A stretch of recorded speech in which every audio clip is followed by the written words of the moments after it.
Et notre première rédaction, c'est celle du quotidien Liberté avec le patron Médard Amétépé au téléphone avec nous.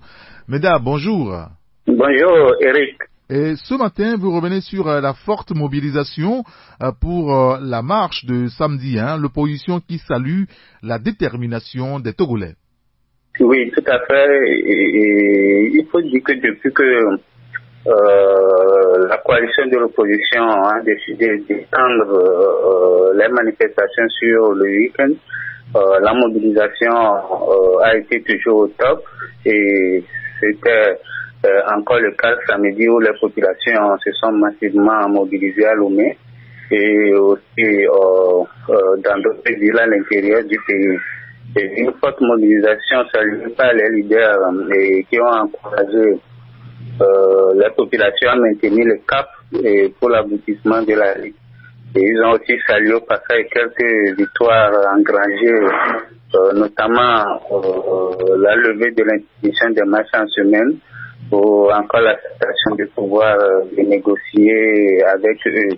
Et ils se sont également réjouis de la libération de quelques personnes arrêtées dans le secrétaire général du PNP et ainsi que la restitution des engins saisis aux propriétaires. Mais ils ont jugé ces mesures d'apaisement insuffisantes. Et la manifestation de samedi s'est déroulée sans heure jusqu'au retour des manifestants où les forces de l'ordre ont bloqué la voie au niveau du bas 3K et à Tikoumé où des violences ont été exercées sur certains manifestants et responsables de l'opposition des actes malheureux qui risquent de faire monter davantage la tension dans le pays. On lirait l'article dans le journal à la page 6. Et puis, par rapport donc au compte de la CAN, vous évoquez ce matin le déficit de 600 millions de francs CFA dans les comptes de cette CAN 2017. Faure Gnassingbé aujourd'hui qui est sollicité pour situer les responsabilités, Médard. Oui, 600 millions de francs CFA, c'est le taux qui a été constaté dans les comptes de la CAN 2017 et dans personne ne semble savoir la direction que ces fonds ont prise. Et cette anomalie dans le rapport financier de la CAN 2017 au Gabon n'est pas un fait nouveau en fait. Depuis quelques années, le compte financier des différentes phases de la CAN auquel le Togo a participé est marqué par des déficits. Mais les auteurs des magouilles n'ont jamais été inquiétés et ces magouilles continuent de plus belle. Et pour ne pas faire le lit de l'impunité au sein de ceux qui gèrent le football togolais, et le mouvement Martin Luther King a saisi par courrier pour solliciter son implication personnelle pour situer les responsabilités dans ceux compte qu'il qualifie de flou et opaque et que les fonds perdus soient retrouvés rendus au trésor public pour le compte de la STF. Et le mouvement Martin Luther King explique que sa démarche est guidée par son amour pour la patrie, son attachement aux valeurs citoyennes. Mais le Togo étant ce qu'il est, où l'impunité est la chose la mieux partagée, il est peu probable que ça recueille un écho favorable. D'accord. Et puis, ça repart, la crise dans l'éducation au Médard. Les enseignants annoncent 4 jours de grève à partir de demain. Oui, et les enseignants vont observer à partir de demain un mouvement de grève de 4 jours et c'est ce qu'en ont décidé les différents syndicats des enseignants qui se disent floués par le gouvernement. Et ils affirment que malgré leur volonté de discuter aucune rencontre ni négociation n'a eu lieu avec le gouvernement pour discuter de leur plateforme revendicative. Et pour cette raison, ils ont décidé de durcir le mouvement et leurs revendications portent sur le statut particulier. Et les enseignants demandent que copie soit mise à leur disposition. Et ils exigent aussi l'ouverture des négociations sur la fixation du taux correspondant aux primes et indemnités, et la révision du traitement des enseignants confessionnels ou encore l'organisation de concours spécial pour des enseignants volontaires et leur intégration. Et il faut rappeler que depuis la rentrée des classes en octobre, et l'année scolaire est terminée par des mouvements de grève des enseignants, et il n'y a aucune solution pérenne n'est trouvée pour ramener le calme dans le secteur de l'éducation. Très bien. Écoutez, on lira l'article dans votre journal, le quotidien Liberté dans les kiosques ce matin. Merci beaucoup, Médard Amétépé. Merci, Eric. Allez, bonne journée à vous. Bonne journée à vous.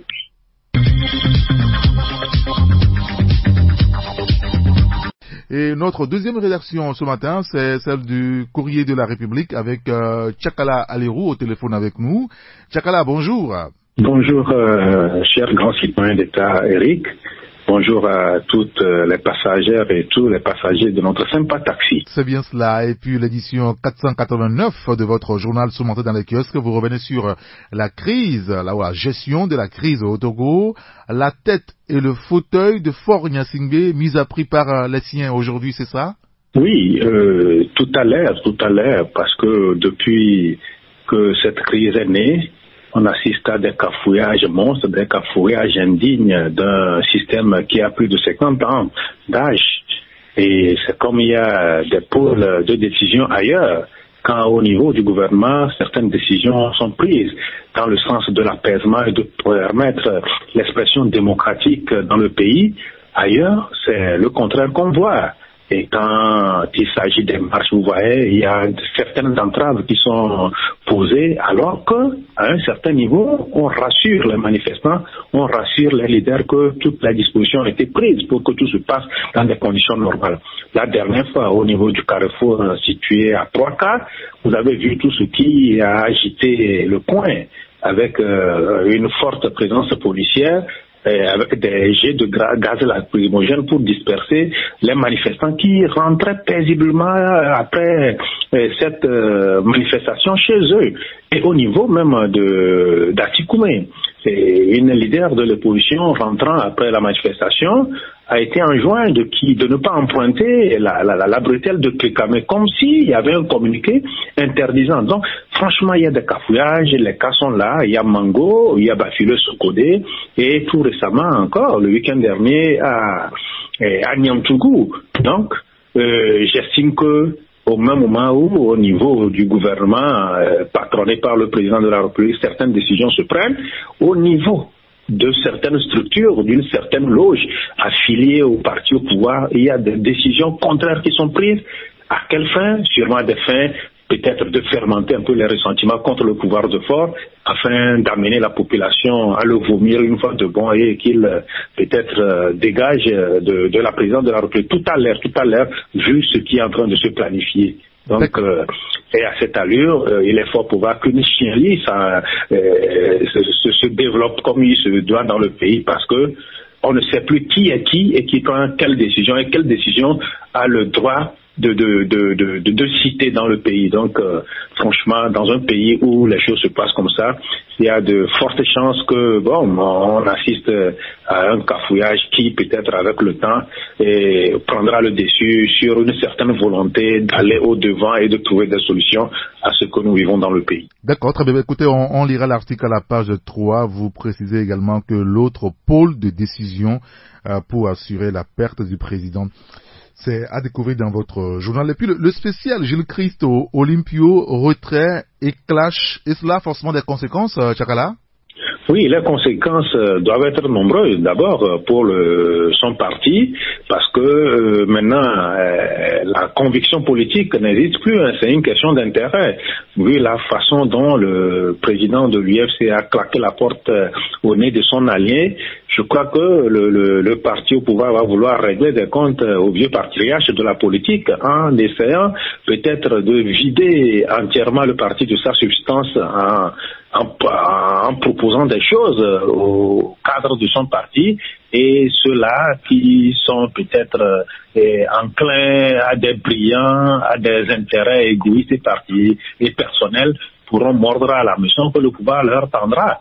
Maintenant, s'agissant maintenant du parti au pouvoir et de l'allié de toujours qu'a été fort pour Gilles Christ, je crois que ça va fragiliser un peu le pouvoir, parce que avec ce dialogue qui s'annonce, il est fort probable que ce clash la fasse un très grand écho.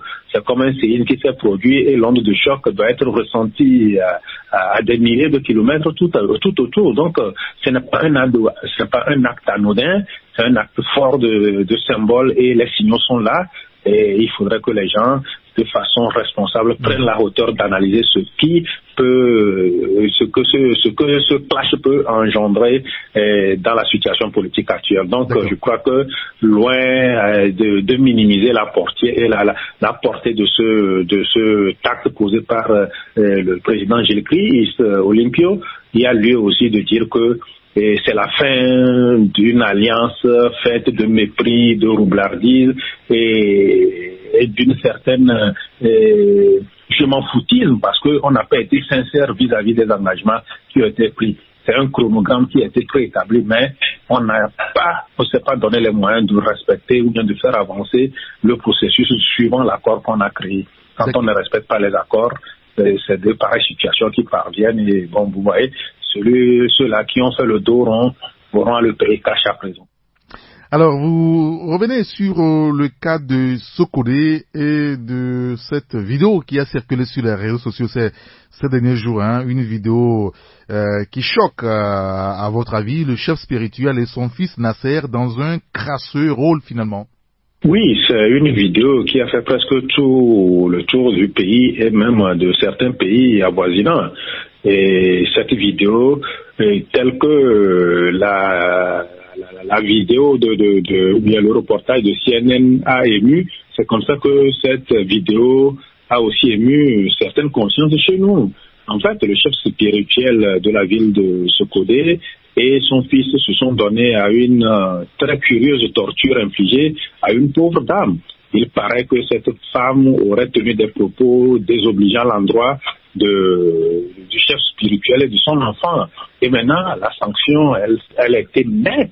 On a dû demander à cette pauvre dame, devant son époux, qu'elle casse les pompes et qu'elle fredonne un refrain qu'on lui a dicté. Donc, ça ressemble un peu à ces films-là d'une époque révolue, de l'étang de l'esclavage ou bien de la colonisation, où on voyait des contremaîtres tout-puissants qui infligeaient des sévices corporels et moraux à leurs employés. Donc, cette vidéo, franchement, ça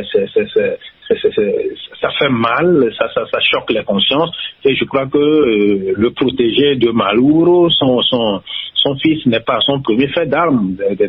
On ressasse ces frasques-là, et c'est quand même colossal, c'est quand même considérable. Donc, au nom, je crois que les associations de défense des droits de l'homme et les associations en lutte contre la torture devraient se saisir de ce truc-là pour freiner l'élan de ce chef spirituel et de son fils gâté.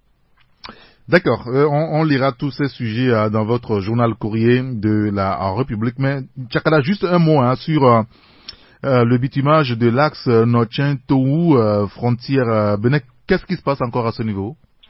Non, il y a 10 mois de cela, il y avait la délégation du ministère des Infrastructures qui avait sillonné la localité. Et à l'époque, c'était vraiment quelque chose d'alarmant à laquelle nous avions assisté sur ce tronçon. Il y a une partie qui était revenue à l'entreprise Migration qui a été bien faite, mais les deux autres lots qui devraient quitter Asrama pour rallier la frontière est du Bénin n'a même pas été fait. C'est un chantier qui était laissé à l'abandon, mais malheureusement d'ailleurs, une décision courageuse a été prise par le ministre en confiant les deux lots restants à l'entreprise qui s'est démarquée par le travail bien fait sur le terrain. Aujourd'hui, les travaux sont très avancés et à plus de 70%, et sous peu, l'entreprise Médanisson va quand même finir les travaux et permettre une très libre circulation sur cet axe très important, un axe à vocation un peu internationale parce que reliant notre pays à d'autres pays de la sous-région. Donc, je crois que tout se passe au mieux là-bas et c'est la satisfaction totale qui s'est dégagée après cette visite de chantier. D'accord, très bien. Écoutez, on lira l'article à la page 6. Et vous avez aussi évoqué les comptes de la CAN Gabon 2017. 600 millions se volatilisent. Expression de la délinquance. Voilà, c'est l'expression de la délinquance et du gangstérisme économique. C'est ce que vous relevez. On lira cela dans le journal. Merci beaucoup à Tchakala Alirou. Merci et bon début de semaine à toutes et à tous. Merci, pareil pour vous. Et notre dernière rédaction ce matin, c'est celle du journal La Nouvelle Opinion avec le patron au téléphone avec nous, Tchanyao Arimiaou. Tchanyao, bonjour. Eric, bonjour et bonjour aux auditrices et aux auditeurs de Taxi FM. Merci d'être avec nous ce matin. Et vous revenez sur ce que vous appelez révolution électrique de Fort Gnassingbé au Togo. Après Akpare, Kpalimé à Soukoko, Avagomé, à l'honneur. Hein? Ouais, vous avez constaté que depuis quelques mois, Fort n'est plus maître de son bureau, il reste même plus dans son bureau, il est pratiquement sur le terrain. Oui. Et quand vous faites l'analyse, vous comprenez que où le président est dans un village pour lancer un projet agricole, où il est dans un autre pour lancer un projet d'électrification. Et donc, à l'analyse, nous avons compris que Fort a cerné et a découvert ce qui donne l'élan de développement dans tous les pays. Vous savez qu'aucun pays aujourd'hui ne peut dire être en train de se développer quand il n'a pas développé ses routes. Et ce volet, Fort l'a démarré et l'a si bien réussi. Quand vous regardez un peu les routes, soit de Lomé et les grandes routes de l'intérieur du pays, vous comprenez que cette révolution des routes a été déjà pratiquement un pari gagné. Même s'il reste d'autres qui sont en plein chantier, il y a quand même le maxi qui a été fait. Mais Fort a enfin aussi découvert que un pays ou un peuple qui est dans les ténèbres, c'est un peuple qui n'a aucune ambition, aucune envie de se développer. Et c'est par rapport à ça que, à juste titre, il s'est attaqué, après la révolution des routes, à celle de l'électrification de tout le Togo. Aujourd'hui, les coins les plus reculés, les hameaux qui n'avaient jadis rêvé avoir l'électrification, sont en train de l'avoir aujourd'hui. Et vous observez que quand les gens trouvent de la lumière, ils ont absolument tout le nécessaire pour donner un élan de développement, pour se lever et faire ce qui est au maxi et qui permet à toute la nation togolaise d'aller vers cet essor que nous avons tant rêvé. D'accord, très bien. Vous l'évoquiez tout à l'heure, le cas des infrastructures routières, vous en parlez. Visite du chantier Notien Tongu. Le ministre Nissao Nyonfam qui note une satisfaction de l'état d'avancement des travaux à 70%. Hein. Ouais, nous en parlions tout à l'heure. Nous avons dit tout à l'heure que Fort Gnassingbé était en train de lancer la révolution de l'électrification du pays après avoir pratiquement réussi celle des routes. Et c'est un témoignage palpant de ce que nous sommes en train de dire. Il s'est révélé le week-end dernier au niveau de Tong. Vous savez que c'est une route internationale. Quand vous quittez Ngoatien pour aller à Tong, vous aboutissez directement sur le Bénin. Et du Bénin, vous pouvez continuer à aller au Nigeria. Et cette route, pendant plusieurs années, avait été une route abandonnée et qui faisait la misère aux riverains. Mais aujourd'hui, le président, lors de cette dernière campagne, avait lancé son vœu sincère de faire bitumer toutes ces routes-là et Aujourd'hui, c'est chose faite. Et pendant longtemps, vous avez suivi, le ministre a expliqué qu'il y avait 3 indicateurs et qu'il y en avait qui faisaient mal. Mais aujourd'hui, ils ont confié cette route à une entreprise nationale. Midnight Sun de Sossou, que tous les Togolais connaissent, qui aujourd'hui est en train d'achever les travaux et qui fait la fierté du Togo. Et donc, c'est ce que le ministre a été constaté, parce que il faut que lorsque les gens gagnent les marchés, qu'on essaie quand même de les suivre, de les talonner pour qu'ils puissent quand même livrer les travaux à temps. Et vous avez, dans notre article, vous allez voir la satisfaction du ministre qui dit que le travail a été réussi jusqu'à 70%. Et donc, on attend que dans les délais, nous aurons quand même cette route à la grande joie de tous les Togolais et au développement quand même du commerce, parce que qui parle de thon parle quand même d'un secteur, d'un grenier agricole du Togo. Et puis, Thierry Yafanouko le disait tout à l'heure, vous en parlez un petit peu aussi, hein, l'opposition dans les rues, la majorité, elle, s'apprête pour la conquête du terrain, le mouvement des femmes unir, lancé samedi dernier à Kbalimé. Oui, vous voyez que depuis un certain moment, depuis le congrès de UNIR, si les gens ne l'observent pas, il faut que les gens ouvrent les yeux pour comprendre. Vous allez voir que les vice-présidents régionaux, chacun avait quand même pris d'assaut son terrain, son domaine, que ce soit au niveau de la savane, que ce soit au niveau de la centrale, que ce soit au niveau de la région des plateaux, de la maritime. Ces vice-présidents-là sont en train de travailler activement avec le secrétaire exécutif. Et samedi dernier, UNIR est allé au niveau de Kbalimé. Je crois que c'est un choix personnel du parti. Ils sont allés à Kbalimé où ils ont installé le mouvement des femmes de leur parti. Et quand un parti va au congrès et commence par mettre sur pied ces instances, ça veut dire que le parti, il est en train de se préparer pour la conquête du terrain. Ça veut dire que ce parti est en train de se préparer pour attendre les joutes électorales qui arrivent. Et ça veut dire que ce parti ne veut pas avoir des surprises. Puisque, après tout, quand un parti existe, ce parti, vous avez suivi ce que Macron a dit, quand un parti existe en fait, le parti s'organise quand même pour affronter des élections. Et je crois que c'est dans cette logique que UNIR est. Mais la surprise, c'est que pendant que UNIR est en train de faire tout cela, l'opposition ne fait qu'acheminer et organiser des séries de marches à chaque semaine. Et finalement, pendant que le pays s'achemine vers un dialogue, et que les gens sont encore dans la rue, et que d'autres sont en train de se préparer pour d'éventuelles élections dans le temps, il y a de raisons à dire que l'opposition est dans la rue pendant que les autres se préparent pour les élections. Vous connaissez le Togo, nous le connaissons.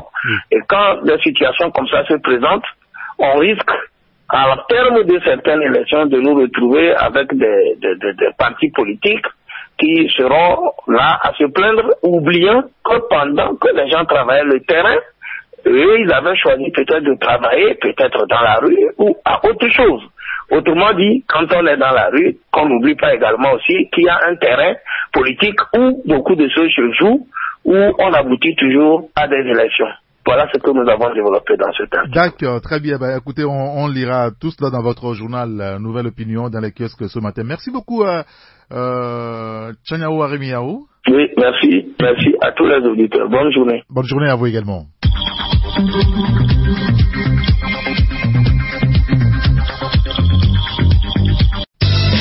Taxi Média Show. 10 minutes pour trancher.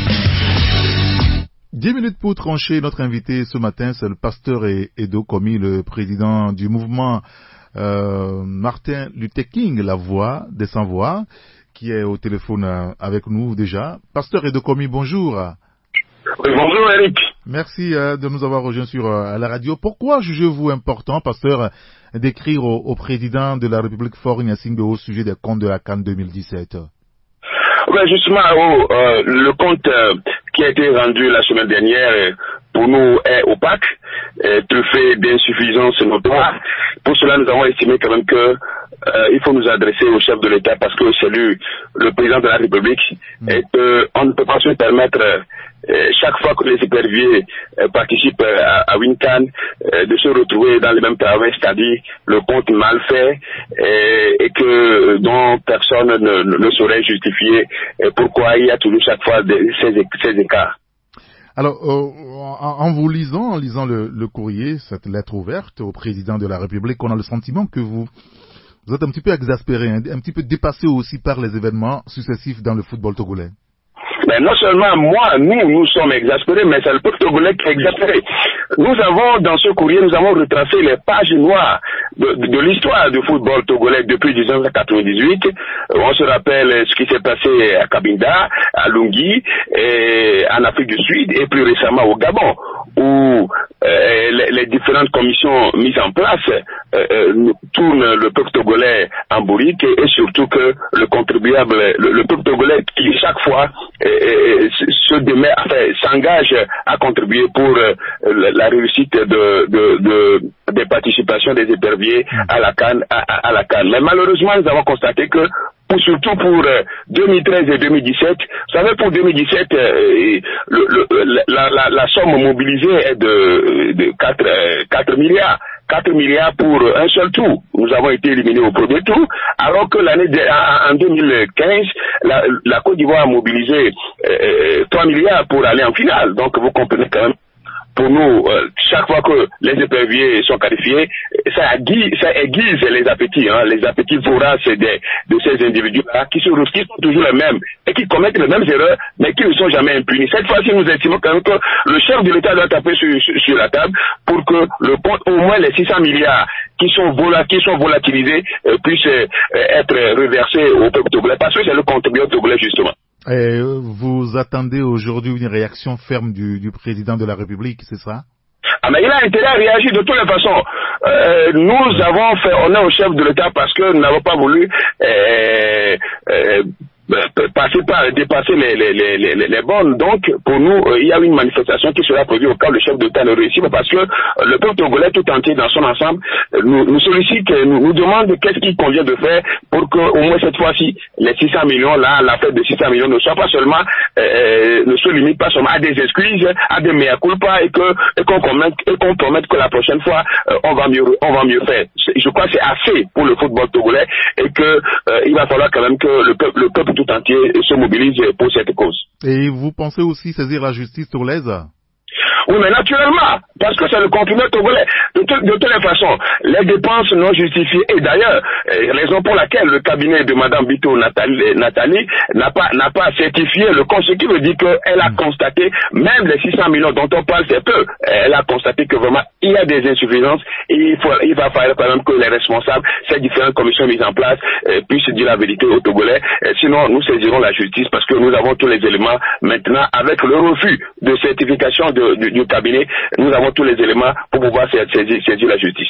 Très bien, merci beaucoup au pasteur Edo Komi. Merci beaucoup, mon cher ami. Et bonne journée à vous. Merci, bonne journée à vous aussi.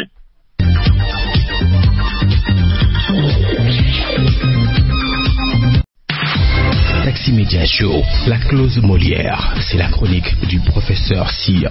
La clause Molière avec le professeur Cyr. Professeur, bonjour. Bonjour, chers grands citoyens d'État. Et bonjour à tous les grands citoyens d'État qui nous écoutent. Et professeur, c'est lundi et nous vous écoutons justement. J'ai entendu ceci. Nous sommes en mode déterminé pour aller jusqu'au bout de la lutte.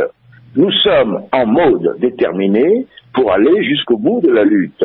Cette expression, reconnaissons-le, qui est à la mode, en mode, n'est-ce pas, qui s'entend partout pour exprimer, indiquer la manière dont se fait telle ou telle chose, est une extension de sens abusive. Il s'agit en fait du nom masculin mode, tel qu'il est employé d'abord en musique, par exemple, une telle partition en mode majeur ou en mode mineur. On retrouve également ce nom, mode, dans le domaine technique, par exemple en mode connecté, en mode autonome, etc. Mais Notons cependant qu'il s'agit, en ce domaine, d'une extension de sens abusive, mais admise, n'est-ce pas? Elle est admise.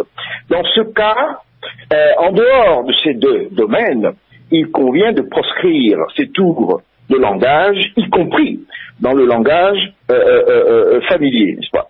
Je suis en mode cool, en mode vénère, toutes ces expressions sont naturellement à proscrire.